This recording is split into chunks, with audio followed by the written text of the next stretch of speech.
Pengajian di malam penuh berkah.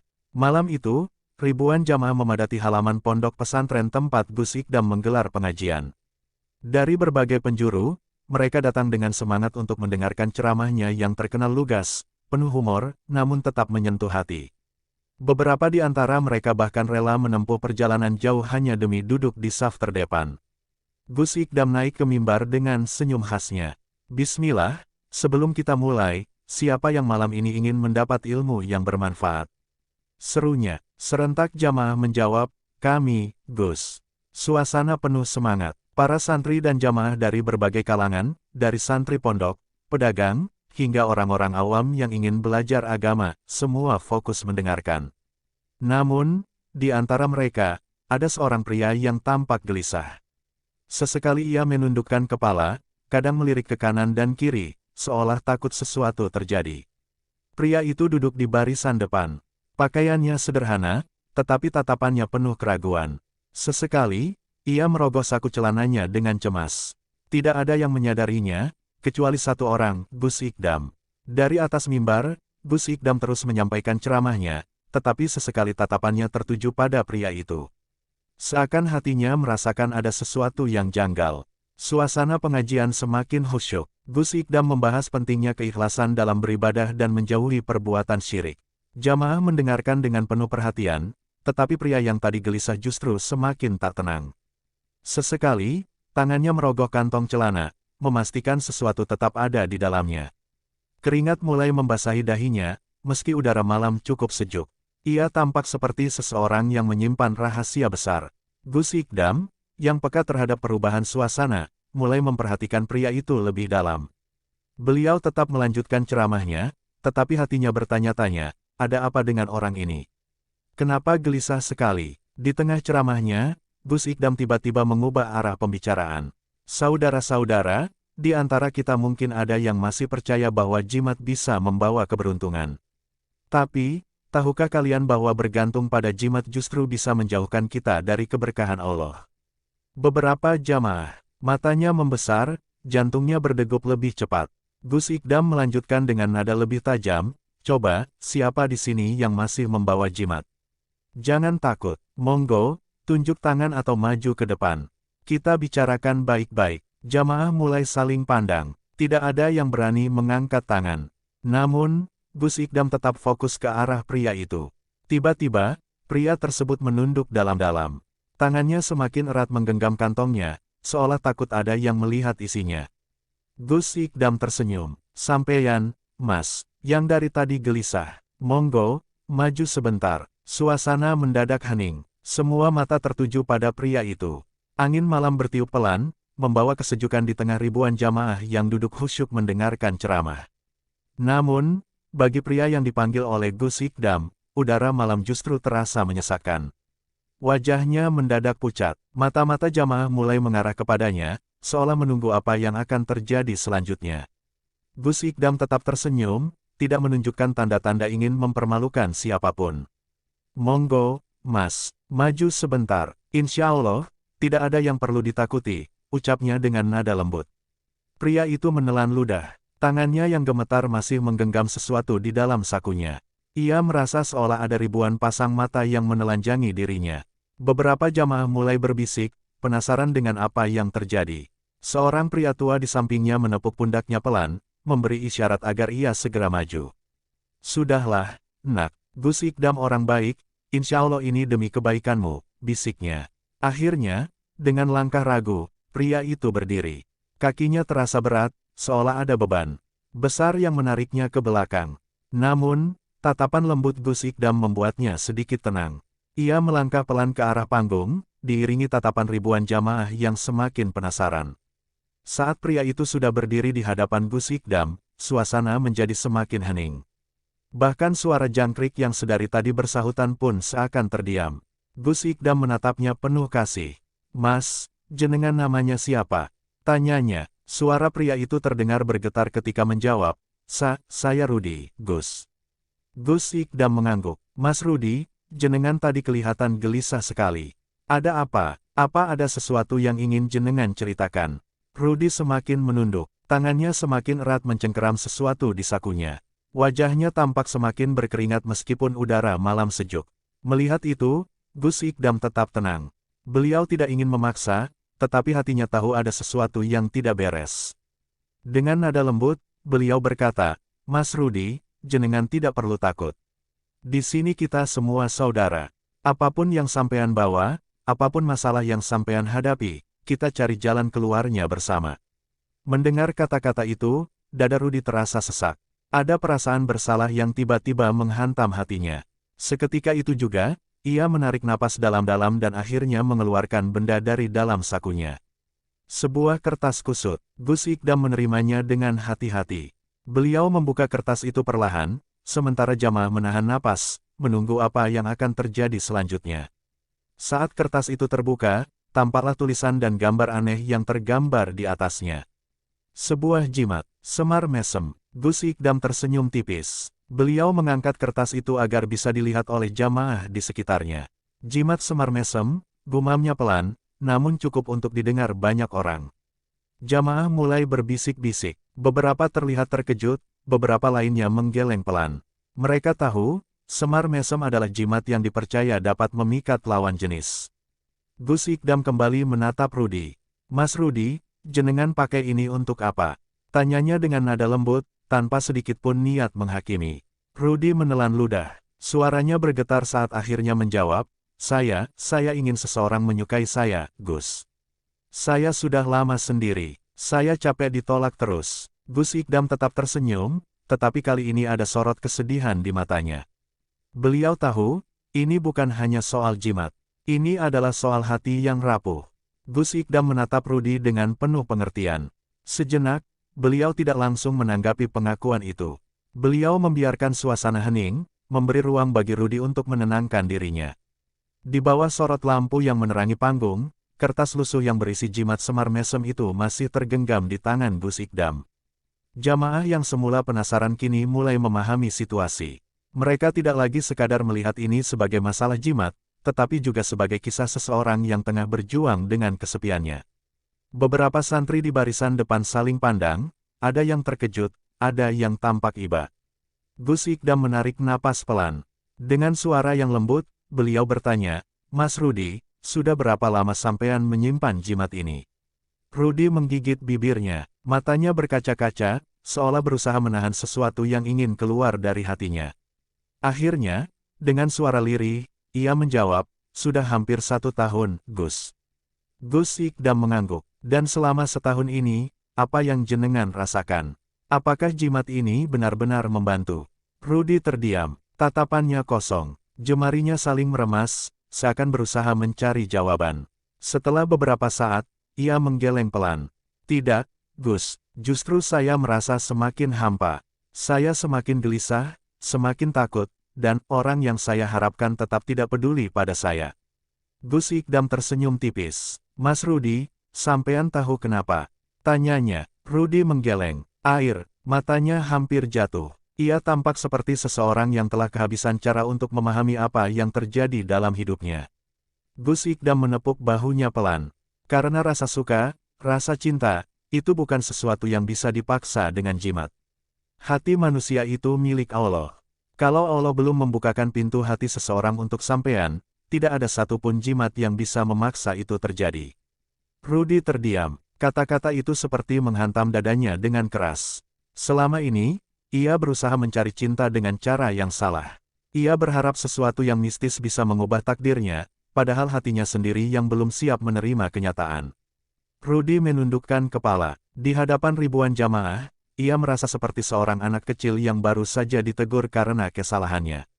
Tapi anehnya, hatinya justru terasa lebih ringan. Kata-kata Gus Ikdam bukanlah cercaan, melainkan pelukan bagi jiwanya yang selama ini tersesat dalam harapan kosong. Gus Ikdam tersenyum lembut. "Mas Rudi, jenengan sudah berusaha mencari cinta. Itu hal yang wajar, karena manusia memang butuh kasih sayang. Tapi pertanyaannya, sampean mencari di jalan yang benar atau tidak?" Rudi menggigit bibirnya. Ia sadar, selama ini ia mencari jalan pintas. Bukannya mendekatkan diri kepada Allah, ia justru mendatangi dukun, berharap mantra dan jimat bisa membantunya mendapatkan seseorang yang ia dambakan. "Jujur saja, Mas," lanjut Gus Ikdam, sampean dapat jimat ini dari mana? Rudy menghela napas panjang, matanya menerawang ke masa lalu. Dari seorang dukun di desa sebelah, Gus, jawabnya lirih. Katanya, kalau saya membawa ini dan mengucapkan mantra tertentu, orang yang saya suka akan mulai tertarik pada saya. Jamaah mulai berbisik-bisik. Beberapa orang menggeleng, ada juga yang menahan tawa. Gus Ikdam mengangkat tangan, memberi isyarat agar mereka tetap tenang. Ini bukan saatnya menghakimi, melainkan saat untuk memahami. Lalu, bagaimana hasilnya? Tanya Gus Ikdam, masih dengan nada lembut. Rudy menghela napas lagi, kali ini lebih berat. Tidak ada perubahan, Gus. Saya sudah mencoba mengikuti semua yang disarankan dukun itu. Saya bahkan menghabiskan uang cukup banyak untuk membayar mahar jimat ini. Tapi perempuan yang saya suka tetap tidak memandang saya. Gus Ikdam tersenyum, kali ini sedikit lebih lebar. Mas Rudy, sampean harus paham. Perempuan itu bukan benda mati yang bisa dipengaruhi dengan mantra atau jimat. Dia punya hati, punya perasaan, dan yang paling penting, punya hak untuk menentukan siapa yang ingin ia cintai. Rudy terdiam. Kata-kata itu begitu sederhana, tapi menghantam hatinya seperti petir. Selama ini, ia merasa dirinya adalah korban penolakan. Ia tidak pernah berpikir bahwa cinta bukan hanya soal memiliki, tetapi juga soal memberi kebebasan. Gus Ikdam kembali menepuk bahunya pelan. Mas, kalau jenengan ingin dicintai, bukan ini caranya, katanya sambil mengangkat jimat semar mesem itu. Jimat ini bukan solusi. Justru ini bisa membuat hati sampean semakin jauh dari Allah. Rudy masih menunduk, mencerna setiap kata yang diucapkan Gus Ikdam. Tangannya yang gemetar kini menggantung lemas di sisi tubuhnya. Di hadapan ribuan jamaah, ia merasa seperti seseorang yang baru saja dibangunkan dari mimpi panjang yang penuh dengan kesalahan. Gus Ikdam kembali berbicara, kali ini suaranya lebih tegas namun tetap lembut. Mas Rudy, sampean tahu nggak? Kenapa banyak orang tertarik menggunakan jimat atau ilmu pengasihan seperti ini? Rudy ragu sejenak sebelum menjawab. Karena mereka ingin mendapatkan sesuatu dengan cara cepat, Gus. Gus Ikdam tersenyum dan mengangguk. Betul, Mas. Manusia seringkali tidak sabar. Ketika mereka merasa susah mendapatkan sesuatu, mereka mencari jalan pintas. Padahal, jalan pintas itu tidak selalu membawa kebaikan. Justru, seringkali malah menjauhkan kita dari berkah Allah. Jamaah mengangguk-angguk, tanda setuju. Beberapa dari mereka mungkin pernah berada di posisi Rudy, meskipun tidak berani mengakuinya. Jimat, dukun, mantra, semuanya hanya tipu daya setan, Mas, lanjut Gus Ikdam. Setan tahu manusia itu sering tidak sabar. Maka, mereka menawarkan solusi instan, yang kelihatannya mudah tapi justru menjebak kita ke dalam kesyirikan. Padahal, kalau kita ingin dicintai seseorang, ada cara yang lebih baik dan lebih berkah. Rudy mengangkat kepalanya perlahan. Ada secercah harapan di matanya. Cara yang lebih berkah, Gus. Gus Ikdam mengangguk. Ya, Mas, kalau sampean ingin dicintai seseorang, jangan cari jimat. Perbaikilah diri sampean dulu. Jadilah seseorang yang layak dicintai. Rudy terdiam. Kata-kata itu sederhana, tetapi menohok dalam. Selama ini, ia hanya fokus pada bagaimana membuat seseorang mencintainya, bukan bagaimana ia bisa menjadi pribadi yang lebih baik. Gus Ikdam melanjutkan, coba introspeksi, Mas. Apa sampean sudah menjadi pribadi yang baik? Apa sampean sudah menjaga salat, menghormati orang tua, memperbaiki akhlak? Sebab, orang yang baik akan menarik orang baik juga. Kalau sampean ingin mendapatkan jodoh yang baik, maka perbaikilah diri dulu. Beberapa jamaah mulai menggumam, mengangguk-angguk tanda setuju. Nasihat itu bukan hanya untuk Rudy, tetapi juga untuk mereka semua. Rudy menatap Gus Ikdam dengan mata berkaca-kaca. Ia mulai memahami sesuatu yang selama ini tidak ia sadari. Mungkin, masalahnya bukan pada orang yang ia cintai, tetapi pada dirinya sendiri. Jadi, Gus, apa yang harus saya lakukan sekarang? Tanyanya dengan suara pelan, penuh harap. Gus Ikdam tersenyum hangat. Buang jimat itu, Mas. Bertobatlah. Mulai perbaiki ibadah dan akhlak. Insya Allah, jodoh yang terbaik akan datang di waktu yang tepat. Mata Rudy mulai berkaca-kaca. Di hadapan ribuan jamaah, ia merasa malu, tetapi bukan karena dipermalukan, melainkan karena baru menyadari betapa jauhnya ia tersesat. Tangannya masih menggenggam jimat semar mesem yang telah membuatnya terjebak dalam ilusi selama setahun terakhir. Gus Ikdam kembali menatapnya dengan lembut. "Mas Rudi, jenengan mau bertobat?" Tanyanya dengan nada penuh harap. Rudi terdiam sejenak, napasnya berat. Dalam hatinya, ia berjuang melawan rasa takut dan keraguannya sendiri. Namun, melihat ketulusan di mata Gus Ikdam, ia akhirnya mengangguk. Saya mau bertobat, Gus," katanya dengan suara bergetar. Seketika, jamaah yang sedari tadi menyaksikan adegan ini mengucap syukur. Beberapa orang bahkan menundukkan kepala, terharu melihat keikhlasan yang terpancar dari wajah Rudi. Gus Ikdam tersenyum lebar. "Alhamdulillah. Kalau begitu, mari kita sama-sama berdoa agar Allah mengampuni dosa-dosa kita semua, terutama Mas Rudi yang malam ini ingin kembali ke jalan yang benar." Gus Ikdam lalu mengangkat tangan, diikuti oleh seluruh jamaah. Dengan suara khusyuk, ia mulai berdoa. "Ya Allah, Engkau Maha Pengampun, Maha Menerima Taubat. Kami semua adalah hamba-Mu yang lemah, yang seringkali tersesat dalam keinginan dan hawa nafsu. Ampunilah dosa saudara kami ini, yang ingin kembali ke jalan-Mu. Terimalah taubatnya, dan berikanlah ia petunjuk agar selalu berada dalam lindungan-Mu. Amin." Serentak, seluruh jamaah mengucapkan, "Amin," dengan penuh harap. Malam yang tadinya penuh dengan ketegangan, kini berubah menjadi malam penuh keberkahan. Setelah doa selesai, Gus Ikdam kembali menoleh ke Rudi. "Sekarang, Mas Rudi, monggo jimat ini kita musnahkan bersama.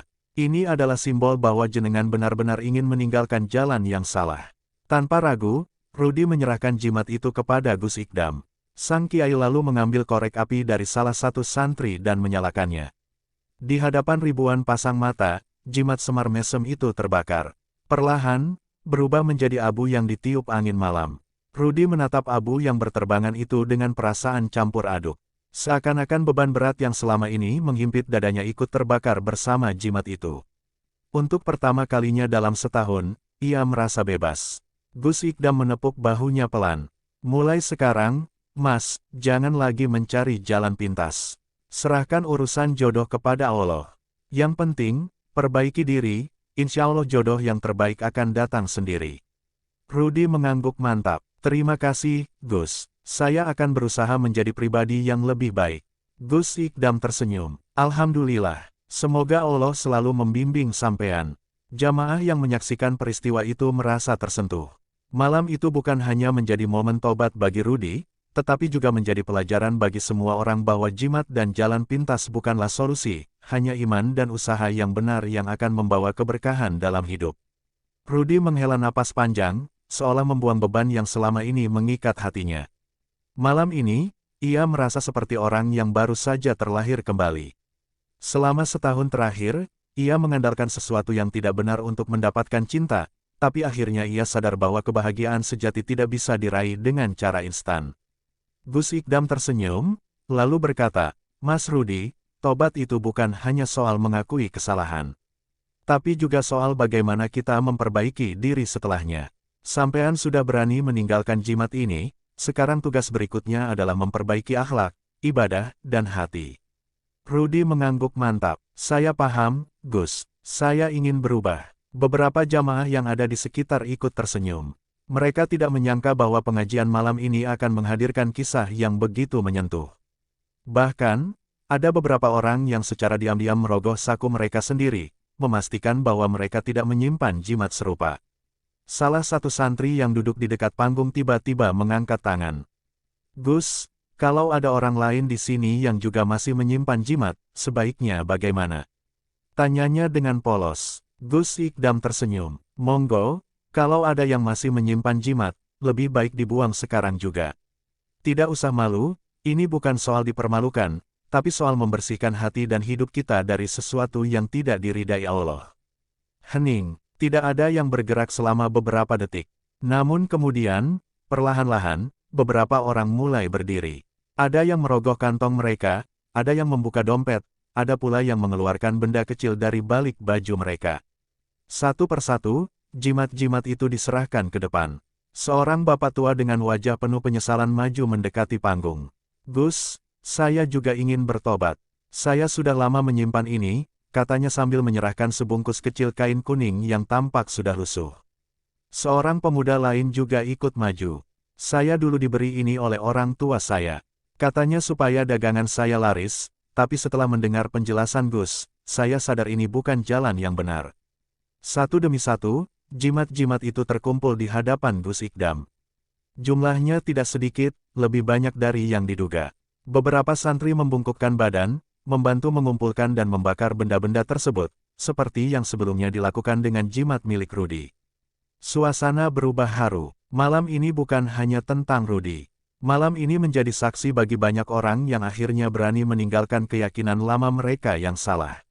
Gus Ikdam mengangguk puas. Alhamdulillah, ini bukti bahwa hidayah bisa datang kapan saja, kepada siapa saja. Yang penting, hati kita harus terbuka untuk menerima kebenaran.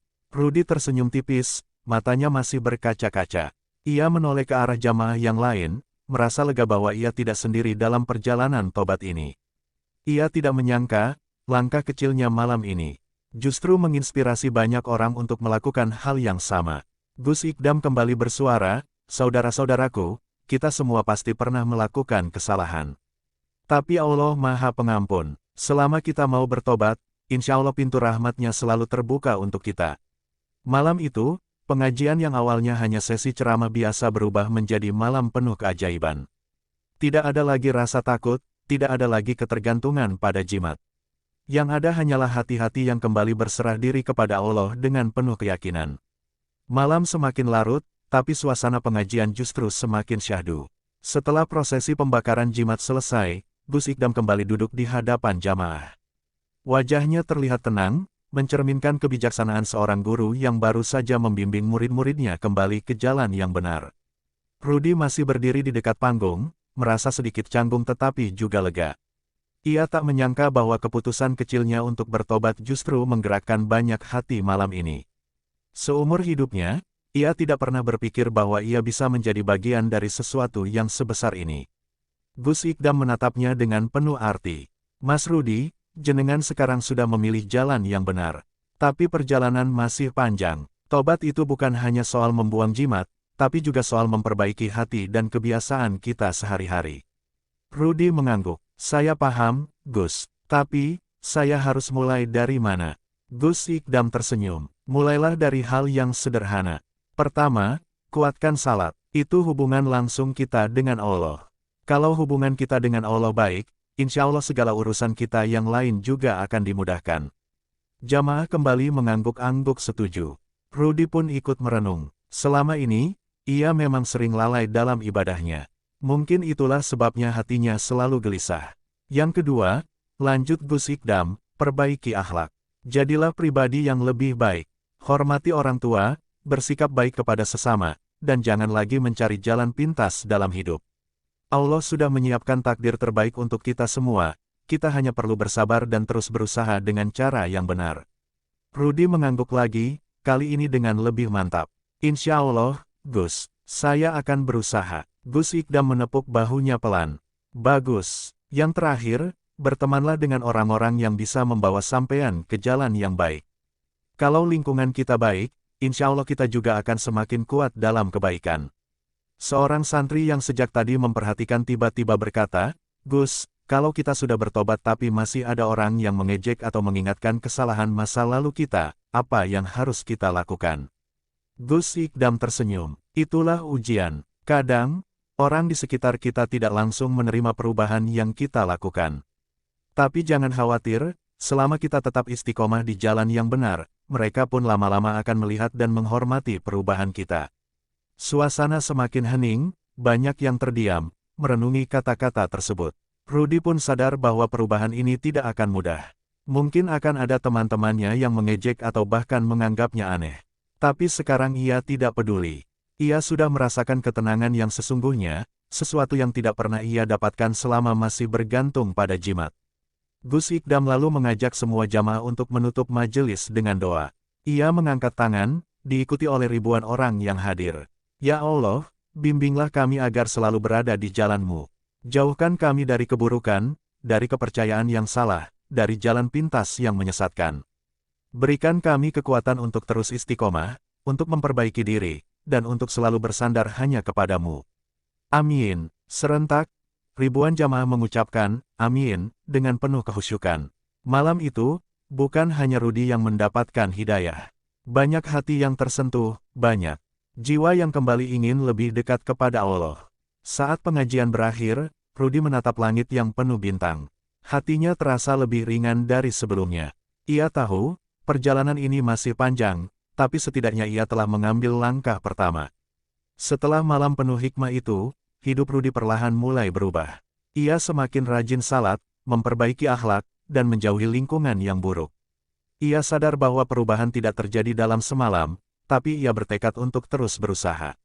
Di kampungnya, banyak orang yang awalnya meragukan tobatnya. Beberapa teman lamanya bahkan sempat mengejeknya, menganggapnya hanya mencari perhatian. Tapi Rudy tidak terpengaruh. Ia ingat pesan Gus Ikdam, istiqomah itu berat, tapi pahalanya besar.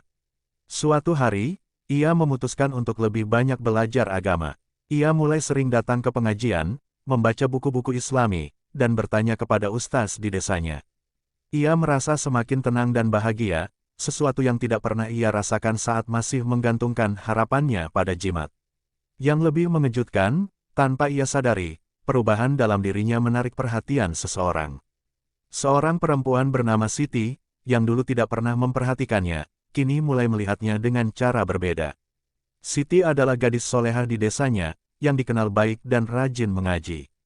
Rudy tidak ingin terburu-buru. Ia tahu, cinta sejati tidak datang dengan paksaan. Ia hanya terus berusaha menjadi pribadi yang lebih baik, menyerahkan segala urusan jodoh kepada Allah. Tak lama setelah itu, datanglah kabar yang tidak pernah ia duga. Orang tua Siti, yang diam-diam mengamati perubahan Rudy, tertarik untuk mengenalkannya dengan putri mereka. Rudy terkejut, tapi juga bersyukur. Ia akhirnya mengerti bahwa ketika seseorang memperbaiki diri, Allah akan membukakan jalan yang lebih indah dari yang pernah ia bayangkan. Di malam yang berbeda, Rudy kembali menemui Gus Ikdam, kali ini bukan untuk mengadu soal cinta, tapi untuk meminta restu dan nasihat.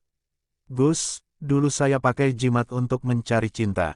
Sekarang, saya ingin melakukannya dengan cara yang benar." Gus Ikdam tersenyum bangga. "Alhamdulillah, Mas Rudy. Inilah bukti bahwa kalau kita menyerahkan segalanya kepada Allah, Allah akan memberi yang terbaik untuk kita." Malam itu, Rudy pulang dengan hati yang penuh syukur. Ia menatap langit, mengingat kembali masa lalunya yang kelam, dan tersenyum. Ia telah menemukan jawabannya. Rudy duduk di beranda rumahnya, memandang bulan yang bersinar terang di langit malam. Ia mengingat perjalanan panjangnya, dari seorang lelaki yang putus asa, terjerumus dalam jalan pintas, hingga akhirnya menemukan ketenangan sejati dalam iman. Betapa mudahnya manusia tergoda mencari kebahagiaan dengan cara yang keliru, padahal kebahagiaan sejati hanya datang dari Allah. Ia bersyukur bahwa malam itu, di hadapan Gus Ikdam dan ribuan jamaah, ia memilih untuk bertobat. Pilihan yang dulu terasa berat kini menjadi berkah yang tak ternilai. Ia tidak hanya menemukan ketenangan, tetapi juga mendapatkan sesuatu yang selama ini ia cari dengan cara yang salah, cinta yang tulus dan diridai Allah. Hari pernikahannya dengan Siti tiba. Suasana desa dipenuhi kebahagiaan, bukan hanya bagi kedua mempelai, tetapi juga bagi semua orang yang menyaksikan perubahan besar dalam hidup Rudy. Gus Ikdam datang memberikan restu, tersenyum bangga melihat bagaimana murid dadakannya itu telah benar-benar berubah. Di pelaminan, Rudy menggenggam tangan istrinya dengan hati yang penuh syukur. Dahulu, ia mengira bahwa jimat Semar Mesem bisa membantunya mendapatkan cinta. Namun, malam itu ia membuktikan bahwa cinta sejati datang bukan dari mantra atau ilmu hitam, melainkan dari usaha memperbaiki diri dan menyerahkan segala urusan kepada Allah. Seiring waktu, Rudy semakin matang dalam menjalani kehidupan. Barunya, ia tidak hanya menjadi suami yang baik, tetapi juga seorang pemuda yang dihormati di desanya. Ia sering berbagi kisah perjalanannya kepada orang-orang yang masih terjebak dalam kepercayaan lama, mengajak mereka kembali ke jalan yang benar. Setiap kali ada yang bertanya bagaimana ia bisa berubah, ia hanya tersenyum dan menjawab, "Saya dulu mencari cinta dengan cara yang salah. Tapi Allah lebih sayang kepada saya, sehingga Dia menunjukkan jalan yang benar." Ia belajar bahwa hidayah adalah anugerah, dan bahwa tidak ada yang lebih indah daripada kembali kepada Allah. Malam itu, di bawah langit yang sama, ia mengucap syukur dalam hati, karena akhirnya, ia menemukan kebahagiaan yang selama ini ia cari.